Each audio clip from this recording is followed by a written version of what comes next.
Olá, turma linda, tudo bem?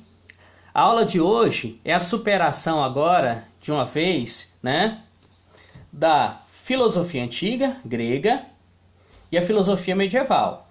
Lembrando sempre, gente, sempre, a gente está vendo um pedacinho do que é filosofia, né? Portanto, a gente está vendo o quê?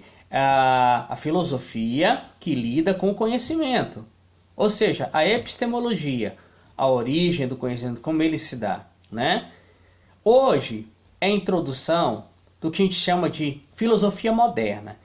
E a primeira coisa a entender, gente, o que eu estou chamando de moderno?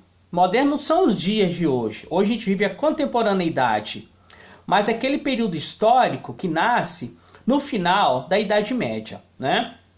Então, gente, eu não vou falar aqui, de África, de América, de Ásia. Nosso foco é a Europa. Europa por quê? Porque a nossa origem cultural está na Europa, né? A nossa filosofia nasceu na Europa. Então, o que acontece? Nós vamos ter uma visão muito limitada. Limitada por quê? Porque a gente está desprezando os outros povos. Então, nosso pensamento agora é focado nessa filosofia moderna que nasce no continente europeu. Lembrando que Grécia, né, gente, a gente pode chamar de Europa hoje. Mas no passado, a Grécia sempre foi a transição do Oriente, né, e o que hoje a gente conhece como Ocidente. Nesse primeiro momento, gente, é a transição da Idade Média para a Idade Moderna. Portanto, eu vou ter que tentar superar um momento para o outro nascer. E a transição, qual é a característica máxima de uma transição? Ela contém assim, gente, dois modelos, né? Um sendo superado e um começando a reinar. Então, o Renascimento, o primeiro grande debate, gente, na Idade Moderna é o Renascimento. Olha o nome, Renascimento. Renascer do quê? Renascer o quê? É a primeira crítica da modernidade. Renascer, gente, a cultura clássica, grega, romana, que eram boas, perfeitas, que elas foram suplantadas pela Idade das Trevas, que era a Idade Média. A gente sabe que essa questão de Idade das Trevas, gente, é o quê? É um exagero, é uma ideologia moderna. O que ela quer fazer? Ela quer superar o poder da Igreja Católica, o poder da intelectualidade católica, né? Cunhando esse momento, então, de um período ruim, trevas. E a gente percebe o que não foi bem assim, né? Que havia o que foi uma época muito rica culturalmente, predominou o cristianismo católico, sem dúvida nenhuma, mas esse cristianismo católico, o que ele vai fazer? Vai adaptar as ideias da Grécia, não é? São Tomás de Aquino vai adaptar quem? Aristóteles, né? Santo Agostinho vai adaptar Platão. Então a gente vê que não foi tudo isso. Por que, gente, eu preciso fazer estão fazendo essas críticas? Essas críticas nascem, gente, por conta de interesses, de novos poderes a surgir na Europa, né? Então, primeiro debate, né? É Renascimento, perfeito, versus a Idade das Trevas. Nisso tudo você percebe o seguinte, que a Igreja Católica vai estar no centro dessa crítica, não é isso? Mas, gente, Renascimento. Renascimento não foi uma coisa meramente filosófica e cultural apenas, né? Faz parte de um conjunto de transformações que traz consigo, por exemplo, o renascimento do comércio. Se na Idade Média o comércio foi praticamente suplantado ao redor do mar Mediterrâneo, gente, principalmente na Europa, a Europa vai se ruralizar, nasce o sistema feudal, os castelos, os cavaleiros, né? A produção agrícola, os servos, né? Vai começar a surgir o comércio aos poucos. E esse comércio vai dar origem, gente, ao sistema capitalista. Gente, se renasce o comércio, vai renascer as cidades que foram, né, no geral, abandonadas. A população foi para o campo. E as cidades, gente, poucas pessoas viviam lá. Mas esse comércio vai renascer em pequenas localidades, né, dentro do feudo, chamado de burgo, daí a palavra burguesia. E esses burgos vão crescer e se tornar cidades, né? Burgo, burguesia. O que é burgo? Burgo eram as regiões dentro dos feudos onde começou a renascer o comércio e se transformar em cidades. Quem que é o burguês? É o riquinho? Não. Existe só a linguagem técnica. Burguês significa o comércio lá no início da modernidade. Hoje, burguês tem outra terminologia mais profunda, né? Seria a pessoa que é o dono de um meio de produção, ou seja, dono de tudo que produz riqueza. Perfeito? Gente, renascimento comercial, renascimento urbano, renascimento cultural. Voltando para a cultura vai valorizar, supervalorizar Grécia e Roma. Mas, gente, está vendo um dos maiores nascimentos nesse momento, não renascimento, mas nascimento nesse momento, é a ciência, né? Olha o que Galileu vai dizer. Galileu, um homem, né, da modernidade, né, um dos pais da modernidade. Olha o que ele diz. O mundo pode ser traduzido em linguagem matemática. Opa, como assim? Linguagem matemática? Números? Meu Deus do céu, agora pirei. Como assim, professor?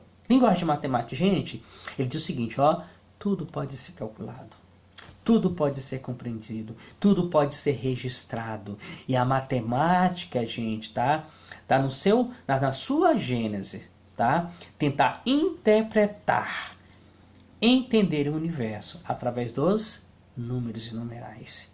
Gente, todos esses fatos é que dão origem ao que eu chamo de Estado moderno. E algumas características são muito importantes nesse momento. Primeiro, a libertação aos ideais da Idade Média, aos ideais medievais. Não é isso? O humanismo, uma supervalorização à pessoa do ser humano. Eu vou deixar um pouco de lado, gente, a natureza. Ó, eu vou voltar lá em Sócrates, tá vendo? Eu vou valorizar o ser humano. Vou tentar entender cada dia mais o ser humano. E vou valorizar esse ser humano. Ou seja, o ser humano, ele não vai estar mais subordinado a pensamentos, a ideias, a religiões, né? Tudo isso é que vai ter que subordinar ao ser humano. E aí, do humanismo, nasce o que? O antropocentrismo. É o ser humano que é o centro do universo agora, de tudo. Não é mais Deus, como na Idade Média. Não é a razão, como nos pensadores gregos. Mas a valorização do ser humano por ele ser humano. Não é isso? O individualismo, né? O que é isso? Olha, se o homem era visto como uma coletividade, agora ele vai ser enxergado como um indivíduo de características próprias, de ações próprias, perdoe-me, né? Outra característica, gente, é o hedonismo, uma supervalorização do prazer, tá? Tudo que é prazeroso é valorizado, perfeito? Tá vendo? Tudo volta lá na Grécia Antiga, né? O naturalismo. Vou entender como funciona a natureza. Vou querer entender como funcionam os fenômenos. A chuva, né? Por que existe o sol? Por que existe o solo? Por que existem os rios? Como tudo isso funciona? Há leis para isso, né? E aí, gente, é que começa a nascer aí, tá? A ciência moderna. Não é isso? É a ciência que hoje nos dá tantos grandes passos. Aí, gente, eu vou parar um pouquinho a aula, né? A aula no sentido que do pensamento moderno e vou voltar para a contemporaneidade, né? Hoje estou no Brasil, eu estou no planeta Terra e todo o planeta Terra hoje o assunto maior é o coronavírus, não é isso? Ele está tomando conta do mundo? Muitos vão dizer assim, não, gente, isso é fantasia, isso não existe, isso é conspiração da China. Isso é propaganda da Rede Globo, tá? Não é tudo isso não, é uma gripezinha, coisa boba, né? Muita gente está ganhando dinheiro com isso, é sensacionalismo. Aí eu pergunto para vocês, todas essas indagações que eu citei aqui, isso está no campo que, gente? Do mito, da filosofia, da ciência? Como essas três formas de conhecimento podem enxergar esses fenômenos? Se eu tivesse na Grécia Antiga, né? Vou tirar o pensamento racional, o pensamento que vigorava, que era o mito, né? Aliás, o mito que está presente até hoje, está presente em todos os povos, né? Eu diria o seguinte, olha, essa doença pode ser o castigo dos deuses. No século XXI, eu tenho pessoas dizendo, olha, isso é castigo de Deus. Para a humanidade estar assim ou assado. Pela humanidade não estar respeitando os sacerdotes, os líderes religiosos, pessoas que são os representantes de Deus na Terra. Sim, século XXI eu estou ouvindo isso. Mas eu tenho pessoas também falando assim, gente, será que esse vírus, eu sei que ele existe, mas será que ele não é um sensacionalismo? Né? Será que isso não é Na verdade, pessoas querendo ter poder, desejando poder e usando isso como forma de trazer as pessoas para a sua proteção. E essa proteção significa seguir os seus desejos políticos ou econômicos. Perceber a racionalidade, mas a não exatidão de tudo isso. E aí eu tenho o que, gente? O que se chama de ciência. As ciências humanas vão dizer o seguinte, olha, esse vírus é real, ele existe, ele está causando o quê? Né? Sensações nas pessoas, porque elas estão, uma boa parte estão confinadas de medo, de apreensão, de ansiedade, de depressão, da vontade de sair, de conviver com outras pessoas. A sociologia trabalha em cima disso. A psicologia também. A psicologia está preocupada por quê? Porque muita gente está tensa, né? Muita gente está apreensiva. Está tendo crises por estar dentro de casa. Casais estão brigando, pode acreditar. E outros estão curtindo, né? Família. E a ciência, né? Mais exata, mais biológica. O que ela diz? Olha, gente, existe um vírus, ele é real, ele é de fácil contágio, ele está contagiando, ele está adoecendo, ele está matando. Portanto, é preciso tomar medidas. A única medida possível agora é o isolamento, porque não existe remédio para curar. Não existe. Existem especulações, existem estudos que ainda não foram realizados, concretizados. Portanto, não podem ser tomados como medidas efetivas. Portanto, o isolamento social é o melhor remédio hoje para evitar o quê? O contágio, que o vírus se espalhe. Pessoal, 3 concepções de conhecimentos que eu estou vendo durante todo o meu curso, né?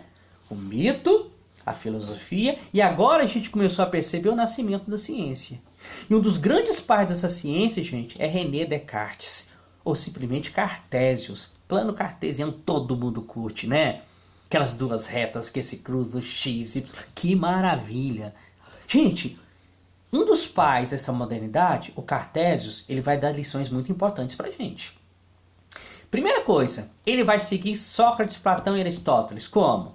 Que o conhecimento, a razão, é o maior instrumento desse conhecimento. Portanto, gente, ó, eu tenho que ter racionalidade para entender o mundo.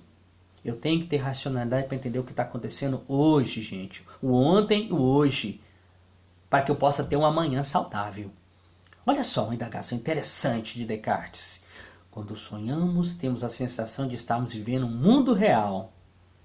Quando eu estou dentro dos sonhos, eu estou tendo a impressão que eu estou no mundo real. Porque não admitimos que o mundo também seja também um sonho. Será que o mundo é um sonho, gente? O que ele quis dizer com isso? Vamos pensar? Quando sonhamos, temos a sensação de estarmos vivendo um mundo real. Por que não admitimos que o mundo também seja um sonho, né? Aí ele começa, ó. O verdadeiro conhecimento vem da falta de dúvidas sobre o objeto estudado. Gente, ó, quando eu não duvido mais das coisas, quando eu esgotei a dúvida, aquilo é a verdade. Aquilo é o conhecimento. Portanto, para Descartes, eu tenho que duvidar, duvidar, duvidar. Até chegar um momento que eu não duvide mais. Esse vírus existe ou não? Vou colocar em dúvida. Ó, o mito colocou em dúvida. A filosofia colocou em dúvida. E a ciência, ela está tentando dar uma explicação racional e tirar essas dúvidas. Aí o Descartes diz o seguinte, ó. Se de fato podemos duvidar de tudo, isso já é um fato em si. E se duvidamos, é porque pensamos. E se pensamos, existimos. Então, a atitude de existir é uma atitude de dúvida, de pensamento. Mas, gente, mas qualquer pensamento? Não. Não é qualquer pensamento. Estou falando do pensamento racional. O pensamento filosófico, científico, não mitológico. Aí ele usa um termo em latim muito bonito, ó. Cogito ergo sum. Penso, logo existo. Se você pensa, você existe. Se você só repete as coisas, você existe, gente. Olha que lição de vida importante. Eu tenho que raciocinar para existir, né? Um ser que pensa tem compreensão do real. Gente, eu estou compreendendo. Olha, vocês estão no campo da ciência, né? Não é isso? Vocês estão na faculdade. Vocês estão fazendo um curso muito importante da área de saúde. Um curso que salva vidas. Você compreende o que é isso? Ou é simplesmente ganhar dinheiro? Ter status? Poder dizer, eu sou um odontólogo, né? Gente, Descartes volta a Platão. Conhecer através da razão, não dos sentidos. É aqui que está a razão. E aqui que está a grande expressão do pensamento. Olha uma indagação interessante. Se perguntasse para Descartes, esse vírus existe? Ele diria sim. Se eu penso que ele existe, ele existe. E Deus, Descartes, ele existe? Ele falaria assim, sim, ele existe. Por quê?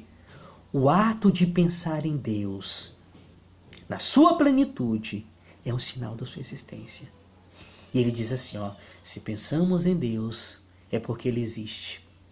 Já que nada que pensamos é inexistente, pois pensar é sinônimo de existir. Ele voltou na religião, no mito? Não. Ele voltou na razão. É isso? Penso, portanto, existo.